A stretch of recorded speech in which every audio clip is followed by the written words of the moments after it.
Hello everyone. तो friends यहाँ पे एनएचपीसी की तरफ से वैकेंसी इनवाइट किया गया है और फाइनली इसका ऑफिशियल नोटिफिकेशन आ चुका है। तो मैंने सोचा कि चलिए वीडियो के माध्यम से आपको सूचना यहाँ पे दे दिया जाए और इसमें मैं डिटेल आपको एनालिसिस करने वाला हूँ। क्या इसके सिलेबस पैटर्न है, एग्जामिनेशन पैटर्न के बारे में डिस्कस करूँगा। साथ में आपका सिलेक्शन प्रोसेस, आपका एग्जामिनेशन फी और आपका एजुकेशनल क्वालिफिकेशन, इस सभी के बारे में डिटेल में चर्चा करने वाला हूँ। तो वीडियो को अंत तक आप बिना स्किप किए जरूर देखिएगा। तो आइए देख लेते हैं कि इसमें क्या कुछ बताया गया है। तो सबसे पहले जान लीजिए कि इसमें जो पद निकाले गए हैं वो आपका जूनियर इंजीनियर के लिए वैकेंसी निकाला गया है। जूनियर इंजीनियर में सिविल के लिए, इलेक्ट्रिकल के लिए, मैकेनिकल के लिए और ई&सी के लिए वैकेंसी यहाँ पे इनवाइट किया गया है। उसके साथ सुपरवाइजरी कैटेगरी में आपका आईटी के लिए निकाला गया है, सर्वे के लिए निकाला गया है सुपरवाइजर में, और सीनियर अकाउंटेंट के लिए, और हिंदी ट्रांसलेटर, ड्राफ्टमैन सिविल और ड्राफ्टमैन इलेक्ट्रिकल और मैकेनिकल के लिए वैकेंसी यहाँ पे इनवाइट किया गया है। इसके लिए क्वालिफिकेशन क्या रखा गया है, तो जनरली मैं आपको बता दूं कि जो जूनियर इंजीनियर का पद जो इसमें निकाला गया उसमें डिप्लोमा आपका मांगा गया है रिलेवेंट ब्रांच में। अगर आप यहाँ पे इलेक्ट्रिकल में अप्लाई करना चाहते हैं तो आपके पास यहाँ पे इलेक्ट्रिकल इंजीनियरिंग में 3 साल का फुल टाइम डिप्लोमा आपके पास होना चाहिए किसी भी रिकोगनाइज आपका यहाँ पे गवर्नमेंट इंस्टीट्यूट से। उसके साथ 60% आपका यहाँ पे जो है मार्क्स होना चाहिए आपका एग्रीगेट। उसके साथ SC ST और PWBD जो कैंडिडेट्स है उनको 50% यहाँ पे होना चाहिए मिनिमम अप्लाई करने के लिए। बाकी इसमें सबसे इंपॉर्टेंट बात कि BTech वाले अप्लाई कर सकते हैं कि नहीं कर सकते हैं, तो इस बात का ध्यान रखिएगा कि हायर क्वालिफिकेशन जो इसमें दिया गया है कि higher qualification like BTech without the essential qualification full time regular diploma is not eligible allow. यानी कि कहने का मतलब ये है कि अगर आपने बीटेक किया हुआ है इलेक्ट्रिकल इंजीनियरिंग से तो आप अप्लाई नहीं कर सकते हैं, लेकिन अगर आपने डिप्लोमा के बाद बीटेक किया है तो आप इसमें बिल्कुल अप्लाई कर सकते हैं। यानी कि कहने का मतलब ये है कि आपके पास हायर क्वालिफिकेशन है बीटेक, लेकिन आपके पास डिप्लोमा भी होना चाहिए। यानी कि जो इसेंशियल क्वालिफिकेशन है डिप्लोमा वो आपके पास होना चाहिए, तो ही आप इसमें अप्लाई कर सकते हैं। बाकी आप डिप्लोमा के बाद बीटेक लड़के करते हैं ना, तो उसमें डिप्लोमा रहता है उनके पास, तो वैसे कैंडिडेट इसमें अप्लाई कर सकते हैं। बाकी अगर आप डायरेक्टली बीटेक किए हैं तो not eligible for apply. Okay ना, तो आप ये बात समझ गए होंगे ना, क्योंकि इसके रिगार्डिंग काफ़ी सारे हमें मैसेज भी आए थे टेलीग्राम पर या फिर इंस्टाग्राम पर, तो मैंने सोचा इसको एक बार बता दिया जाए डिटेल में। उसका साथ आप देख लीजिए कि अगर आप सिविल में अप्लाई करना चाहते हैं तो सिविल इंजीनियरिंग में भी आपको 3 साल का डिप्लोमा इसमें मांगा गया है। बाकी इसमें भी वही हायर क्वालिफिकेशन वाला इसमें है। और बाकी इसमें मैकेनिकल में भी 3 साल का आपको मैकेनिकल इंजीनियरिंग में होना चाहिए। बाकी E&C के लिए इलेक्ट्रॉनिक्स एंड कम्युनिकेशन वाले भी इसमें एलिजिबल हैं। तो जो कैंडिडेट यहाँ पे इलेक्ट्रॉनिक्स एंड कम्युनिकेशन से 3 साल का आपने किया हुआ है तो इसमें अप्लाई कर सकते हैं। सीट्स कितनी है, तो सीट्स आप देख लीजिए कि इलेक्ट्रॉनिक्स एंड कम्युनिकेशन में 10 है। और इसमें जो आपका इसमें एक तरह से ये दिया गया है कि बैकलॉग वैकेंसी और करंट वैकेंसी। तो बैकलॉग वैकेंसी क्या होता है कि जो भी प्रीवियस वैकेंसी आया होगा वो फिल नहीं हुआ होगा तो वो भी वो आपका बैकलॉग वैकेंसी होता है। तो और बाकी जो करंट वैकेंसी है तो उसमें आपका करंट वैकेंसी आपको यहाँ पे दिख भी रहा होगा कि यहाँ पे जूनियर इंजीनियर में आप देख लीजिए कि मैकेनिकल में यहाँ पे जो करंट में 60 वैकेंसी है और बैकलॉग में 3 है। लेकिन इसमें देखने वाली बात यह है कि जो बैकलॉग में जो आपको 3 वैकेंसी दिखा रहा है तो इसमें आप देख लीजिए कि बैकलॉग में 3 में केवल SC और OBC के लिए सीट है, जनरल वालों के लिए सीट नहीं है। तो इसमें क्या है, जनरल EWS के लिए नहीं रखा गया है। तो इसमें क्या है कि वैसे जो कैंडिडेट है वो आपको यहाँ पे करंट वैकेंसी जो करंट ईयर की वैकेंसी है 60 इसमें वो फाइट करेंगे। तो इसमें ये चीज़ें आपको देखने वाली होगी। बाकी इसमें वैकेंसी आपको मिला जुला के ठीक है आपका टेक्निकल फील्ड में। और बाकी 74 आपको रखा गया है आपका इलेक्ट्रिकल इंजीनियरिंग में, और 74 टोटल, 4 इसमें बैकलॉग और 70 आपका करंट। उसी तरह से आप टोटल 149 सबसे अधिक सिविल इंजीनियरिंग की वैकेंसी है डिप्लोमा की, इसमें से 6 आपको बैकलॉग है और 143 आपका यहाँ पे करंट वैकेंसी दिया गया है। और बैकलॉग में SC ST और OBC के लिए सीट दिया गया है। उसके अलावा इसमें जो आपका आगे जो इसमें सीट है सुपरवाइजर IT के लिए, तो इसमें जो मांगा गया है कि इसमें रेगुलर ग्रेजुएट होना चाहिए, और ग्रेजुएट के साथ आपका यहाँ पे ड्यूक जो होता है यानी कि जो A लेवल का जो कोर्स होता है किसी भी गवर्नमेंट इंस्टीट्यूट से, वो आपका यहाँ पे होना चाहिए। तो ये आपका एक कोर्स होना चाहिए, अगर आप ग्रेजुएट हो तो ये आपके पास एक कोर्स होना चाहिए A लेवल वाला। बाकी अगर आपके पास 3 साल का पॉलिटेक्निक डिप्लोमा है कंप्यूटर साइंस से या IT से, तो आप इसमें अप्लाई यहाँ पे कर सकते हैं। इस सीट इसमें जो रखा गया है वो आपको 9 वैकेंसी है करंट भी, इसमें कोई बैकलॉग वैकेंसी नहीं दिया गया है।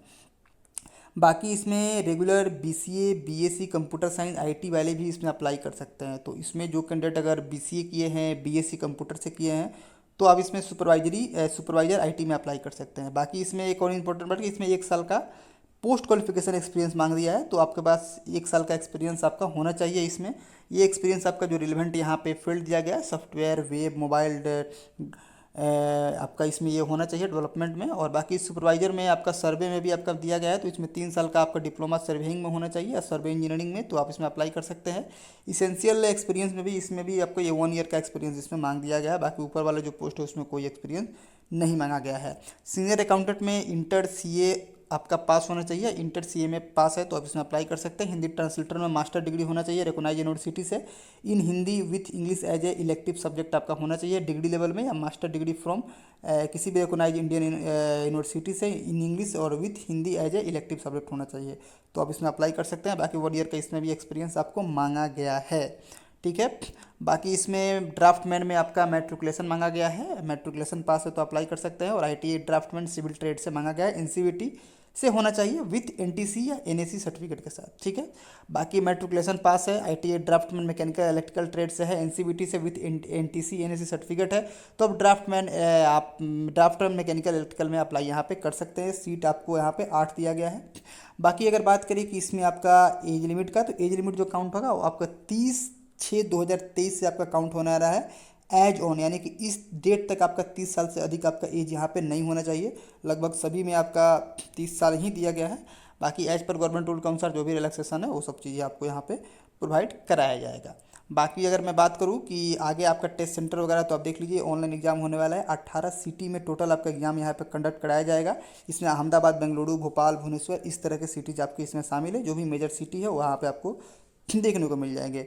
बाकी कंप्यूटर बेस्ड टेस्ट जो रहेंगे उसका एग्जाम पैटर्न क्या होगा एक बार ध्यान से समझ लीजिएगा, क्योंकि तैयारी करने में भी आपको इसमें आसानी होगा। तो इसमें जो आपका एग्जाम पैटर्न रहेगा वो आपको पहले तो ये एग्ज़ाम आपका हिंदी अंग्रेजी दोनों में रहने वाला है। 3 घंटे आपको समय यहाँ पे दिया जाएगा। और बाकी टोटल मार्क्स आपका 200 नंबर का यह टोटल मार्क्स रहेगा आपका। और इसमें जो 4 सब्जेक्ट के लिए, यानी कि जो ब्रांचेज है वो junior engineer electrical, mechanical, civil और ईएनसी के लिए, यानी कि जो भी आपको इसमें ब्रांचेज है सभी के लिए 200 प्रश्न रहेंगे। 3 पार्ट में प्रश्न आपको बटे रहेंगे। पहला जो पार्ट होगा वो आपको यहाँ पे 140 एमसीक्यू प्रश्न रहेंगे कंसर्न डिसिप्लिन से, यानी कि जो भी आपका डिसिप्लिन रहेगा। अगर आप इलेक्ट्रिकल से हैं तो इलेक्ट्रिकल से रहेंगे, मैकेनिकल से है तो मैकेनिकल से रहेंगे। जो भी आपका रिस्पेक्टिव डिसिप्लिन है, जो भी आपका सब्जेक्ट है उसके रिगार्डिंग प्रश्न रहेंगे। एक तरह से कह सकते हैं कि ये जो पार्ट 1 रहेगा वो आपका टेक्निकल वाला रहने वाला है। बाकी जो पार्ट 2 रहेगा उसमें 30 एमसीक्यू प्रश्न रहेंगे, जिससे जनरल अवेयरनेस से प्रश्न रहेंगे। और आपके जो पार्ट 3 रहेंगे वो आपको 30 नंबर के ये भी रहेंगे, 30 एमसीक्यू रहेंगे, जिसमें से आपके रीजनिंग से रहेंगे। तो ये आपका कह सकते हैं कि जो रेशियो रहने वाला है वो आपको यहाँ पे 140 आपका टेक्निकल और 30 और फिर 30, ठीक है ना। ये आपका हो गया 60 और ये आपका ये 200 नंबर का ये आपका रहने वाला है ये टोटल आपका, ठीक है। Marking every correct answer of MCQ 1 mark shall be awarded, ठीक है। और for every wrong answer attempt by the candidate negative marking of 1/4 इसमें नेगेटिव मार्किंग रखा गया है। और इसमें दिया गया कि all the descriptive type of question will have 10 marks without any negative marking. अगर आप जो डिस्क्रिप्टिव टाइप क्वेश्चन रहेंगे उसके लिए 10 मार्क्स है, और no marks will be awarded और डिडक्टेड फॉर अनअटेम्प्ट क्वेश्चन। तो ये सब चीज़ें इसमें बता दिया गया है। और अगर बात करूँ आपको स्पेशली यहाँ पे हिंदी ट्रांसलेटर वाला जो आपका यहाँ पे सिलेबस है, तो उसमें 110 क्वेश्चन रहेंगे, ठीक है ना। तो ये थोड़ा सा अलग आपका पैटर्न है, जिसमें पार्ट 1, पार्ट 2, पार्ट 3 इसमें भी रहेंगे। लेकिन इसमें जो पार्ट 1 में आपको 40 एमसीक्यू रहेंगे और 10 जो रहेंगे आपको डिस्क्रिप्टिव टाइप क्वेश्चन रहेंगे, जो भी आपके डिसिप्लिन रहेंगे, ठीक है ना। यानी कि टोटल 50 हो गए आपके, 40 एमसीक्यू, 10 आपके डिस्क्रिप्टिव रहेंगे। और जो पार्ट 2 रहेगा उसमें 30 आपके यहाँ पे जनरल अवेयरनेस और 30 आपके रीजनिंग के रहेंगे, तो 110 आपके रहेंगे।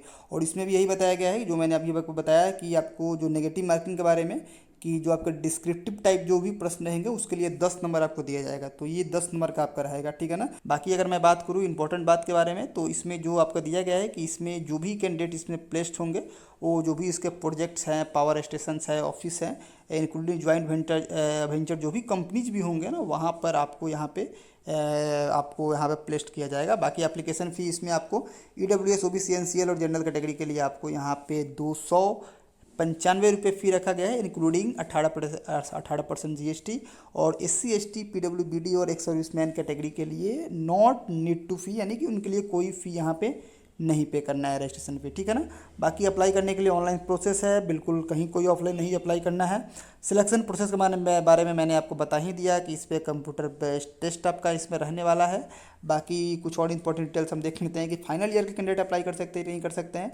तो ध्यान दीजिएगा कि जो भी फाइनल ईयर के हमारे कैंडिडेट्स हैं, अगर आप फाइनल सेमेस्टर में हैं तो अप्लाई नहीं कर सकते हैं, क्योंकि इसमें साफ साफ बता दिया गया है कि आपका जो भी रिजल्ट है, अगर आपका last date of closing of online application, यानी कि जो इसका लास्ट डेट है फॉर्म का, उस दिन तक अगर आपका डिक्लेयर हो जाता है तो आप अप्लाई यहाँ पे कर सकते हैं। नहीं तो उसके बाद आप इसमें अप्लाई नहीं कर सकते हैं। लास्ट डेट के पहले तक आपका सभी चीज़ें जो है कंप्लीट होना चाहिए, ठीक है ना। एप्लीकेशन डेट कब तक लास्ट है, तो 30 जून तक है दिया हुआ है, ठीक है ना। तो 30 जून तक अगर आपके पास आ जाता है सभी चीज़ें तो आप इसमें अप्लाई कर सकते हैं। बाकी 9 तारीख से यानी कि आज से इसके लिए ऑनलाइन आवेदन यहाँ पे शुरू हो चुका है। तो जाइए इसका ऑफिशियल साइट पर अप्लाई कीजिए। इसके रिगार्डिंग कोई डाउट्स है पूछ सकते हैं। चैनल पर नए हैं तो चैनल को सब्सक्राइब करके बेल आइकन जरूर प्रेस कर लीजिएगा। और कोई भी सवाल हो हमें कमेंट करके जरूर बता दीजिएगा, ठीक है ना। बाकी इसका पीडीएफ मैं टेलीग्राम चैनल पर डाल दूंगा, वहाँ से आप जाके आसानी से एक क्लिक में डाउनलोड आप कर सकते हैं। तो मिलते हैं फिर अगली वीडियो में एक नई बेहतरीन अपडेट के साथ। Thanks for watching.